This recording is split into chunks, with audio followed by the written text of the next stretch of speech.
फरायसाफोरखौ गोसो थुलुंगाखां होनाय आरो जिउ राहा दानाय हाबाफारि बानजायदों आमथेखा दैमालु दालाइ एबसुआ।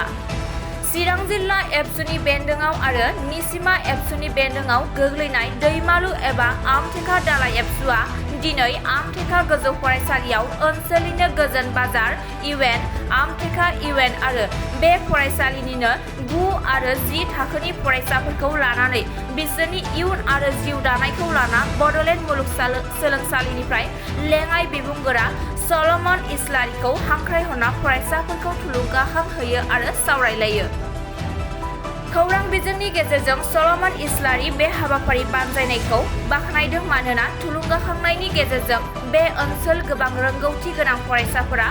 सहैनो हायैफोरखौबो सहैनो हागोन। बिथां इस्लारिया ड्राग्स बाहायनायनि गेजेरजों फरायसाफोरनि साननो हानाय गोहोगोरा खम जालाङो, जिउफोराव आस'खान्दाबो जायो होनना फोरमायबावो। ओरैहाय निसिमा दखरा एबसुनि आफादगिरि लाबेन्द्र मोसाहारिया बे हाबाफारिखौ बोसोरफ्रोमबो लानाय बायदि दिनैबो लादों मानोना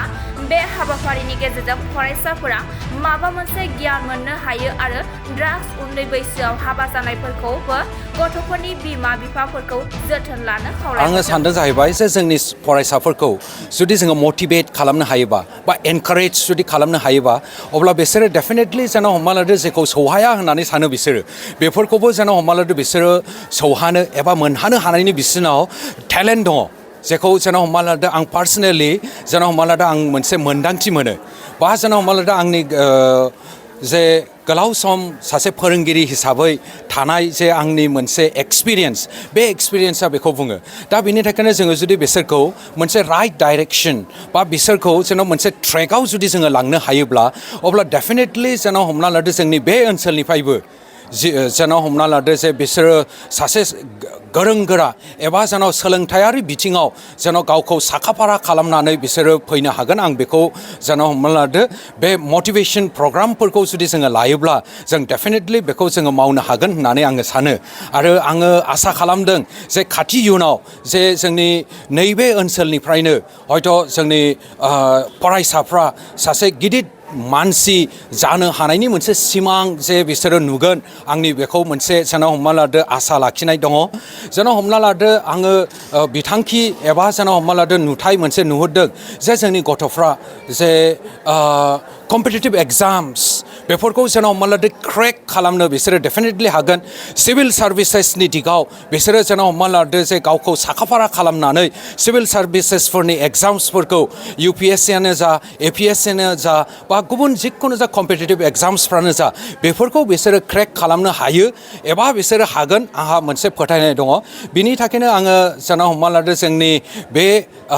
आमथेखा ओनसोलनि बा आन्चलिक कमिटि जे निसिमा आन्चलिक कमिटि जे एबसुआ बेबायदि जे हाबाफारि लादों बिथांमोनखौ आङो साबायखर बावदों जिहेथु बिथांमोना बे मोनसे जे नबेल कज एबा गोथार मोनसे सान्थौखौ लानानै बेयाव जे मटिभेसन प्रग्राम एबा केरियार काउन्सेलिं बेखौ जे लादों बेनि लागै आं बिथांमोनखौ साबायखर बावदों। बेनि अनगायैबो आमथेखानि जे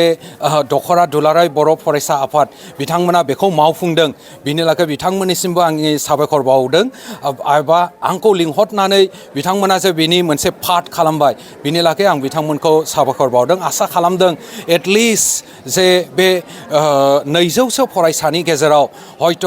साम इन एन्ड एराउन्ड 10 जौखोन्दो बा 20 जौखोन्दो फरायसाफ्रा डेफिनेटलि माबा मोनसे सोलोंनानै थांगोन आं आसा लाखिदों। स' बे दिगाव जेन' हमना लादो आङो माखासे स्पेसिफिक केरियारफोरनि जेन' हमना लादो माखासे जेफोर जेन' हमना लादो साम अफ द ट्रेन्डिं केरियार्स जेफोरखौ हयथ' जोङो ओरैनो एसे फरायनायजोंबो जोङो मावनो हागोन नङाब्ला जेन' हमना लादो जोङो एसे गोख्रोङै फरायनायनि गेजेरजोंबो जोङो मावनो हागोन। मोननैनि दिगावबो नोजोर बोनानै माखासे स्पेसिफिक केरियारफोरखौ आङो जोंनि बेयाव थानाय गथ'फोरनि गेजेरजों आङो सावरायनो होननानै आङो जेन' हमना लादो बिदि प्रिपेयार एबा लानानै फैदों। बेनि अनगायैबो आंनि पार्सनेल मोनसे सान्थौ दङ जोंनि जेन' हमना लादो जे गथ'फोरखौ एटलिस्ट सिभिल सार्भिसेसाव एबा जेन' हमना लादो UPSCनि मोनसे सिमां नुहोनाय बा आसाम पाब्लिक सार्भिस कमिसनखौ जेन' हमना लादो क्रेक खालामनो हानायनि मोनसे सिमां नुहोनाय नैबे बिथांखिखौ लानानै आङो बेयाव फैदों मानो होननानै बुङोब्ला जेब्लानो APSCनि रिजाल्ट ओंखारो एब्ला UPSCनि रिजाल्ट ओंखारो जोङो नुनो मोनो जेन' हमना लादो जोंनि बे BTR ओनसोलनिफ्राय एटलिस्ट जेन' हमना लादो जे पास जानाय पार्सेन्टेज एबा सुबुं अनजिमाया इनायनो खम जायो बिनि थाखायनो आं पार्सनेलि आं जेरावखि थाङा मानो एटलिस्ट गथ'फोरखौ एसे एनकारेज खालामो जे competitive exams, particularly in relation to civil services, जिखुनु जा खालामा मानो बे दिगखौबो एसे सिमां नुहोफानाया मोजां बायदि होननानै आं सानो आरो बे दिगावनो हयथ' आंनि केरियार काउन्सेलिंनि मोनसे खावमा खावसेया बेयाव सोनारगोन होननानै आङो सानदों। ड्राग्स बाहायनायनि सायाव मा बुजायलांनो सानो सारा? आं बेखौनो बुंदों जे गथ'फोरखौ जे ड्राग्स जुदि जोङो लायोब्ला बियो डाइरेक्ट इनडाइरेक्ट जे जोंनि गथ'फोरनि जे साननो हानाय गोहोखौ बियो रिडिउस खालामो बिनि सोमोन्दै जोङो सावरायबायबो आरो जोङो जुदि ड्राग्स लायोब्ला माब्लाबा समाव हयथ' जेन' जोंनि जिउआ आसखान्दाबो जायो जेराव हयथ' सासे गथ'आ देरै देरै सासे मानसिनि आयुआ 20 बोसोर जुदि जायोब्ला बा 20 बोसोरब्ला बियो हयथ' 20-25 बोसोरावनो माब्लाबा समाव आसखान्दा जिउ फोजोबनांगौबो गोनां जायो एबा जेन' हमना लादो गुबुन गुबुन बेमारफोरबो हयथ' बियो जेन' हमना लादो ड्राग्स लानायनि गेजेरजों देहायाव सोमजिहोनानैबो लायो बिनि थाखायनो आङो रिक्वेस्ट खालामदों जे जोंनि गथ'फ्रा जे थांखिखौ होसोनायाव ड्राग्स जातीय बुस्थुनिफ्राय गोजानाव थानांगौ जोङो जुदि ड्राग्सनिफ्राय गोजानाव थानो हायाब्ला अब्ला जिउआव जुदि जोङो साक्सेस जाहैनांगौआबो आंनि मथेब्ला इट्स भेरि डिफिकाल्ट बियो इनायनो खस्थ' आरो ड्राग्स जुदि जोङो लायोब्ला बियो जेन' हमना लादो जे सासे गथ'नि साननो हानाय गोहोखौ बियो रिडिउस खालामो एबा खमायलांहोयो जोङो बेखौ एसे सावरायबायबो गथ'फोरजों एसे जोङो मोजाङै सावरायदों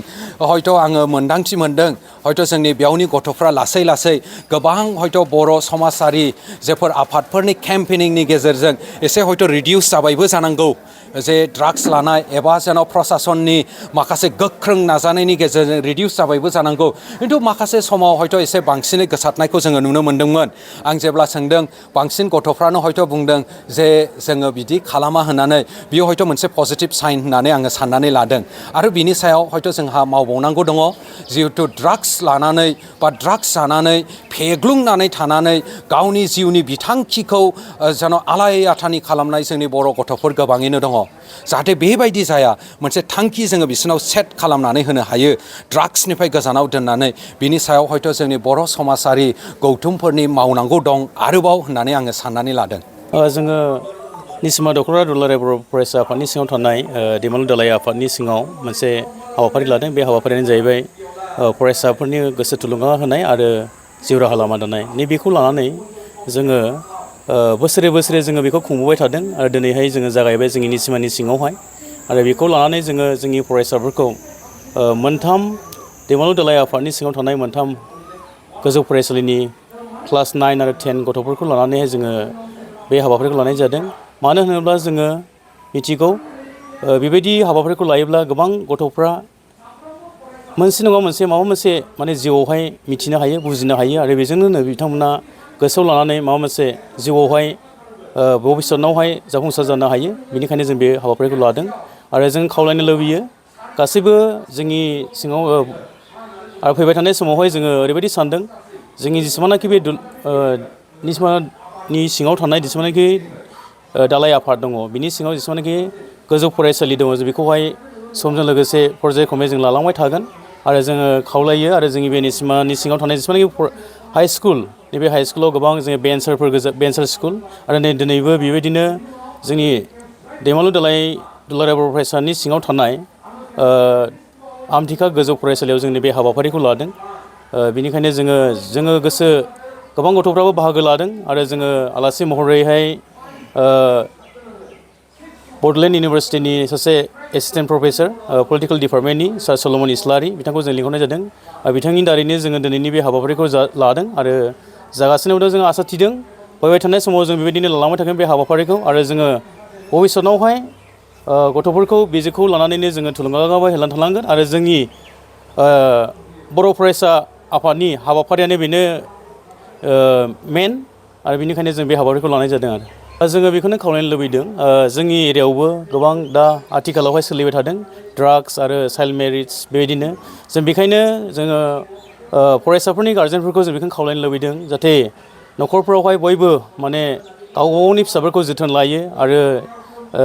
दैथायो आरो मोजां माबा हाबाफारियावहाय मावनो थाखाय मोजां हाबा मावनोहाय मोजां लामाजों आवगायलांनो थाखाय जाहाथे थुलुंगा होयो थिग बेबायदिनो जोंबो दिनैनि बे हाबाफारिखौ लानाय जादों जाहाथे गथ'फ्रा बे गाज्रि लामायाव थाङालाबा गाज्रि खामानि मावालाबानो फरायनायाव बयबो गोसो होयो आरो फरायनायाव गोसो होयोब्ला जाय गथ'आ फरायगोन गोरों जागोन आरो भबिसतआव समाजनि दैदेनगिरि जागोन आरो बयजोंबो मिथिजागोन आरो बयजोंबो मान सनमानखौ मोनगोन आरो बयबो बाख्नायगोन बेखौ आं मिजिंथिबाय आरो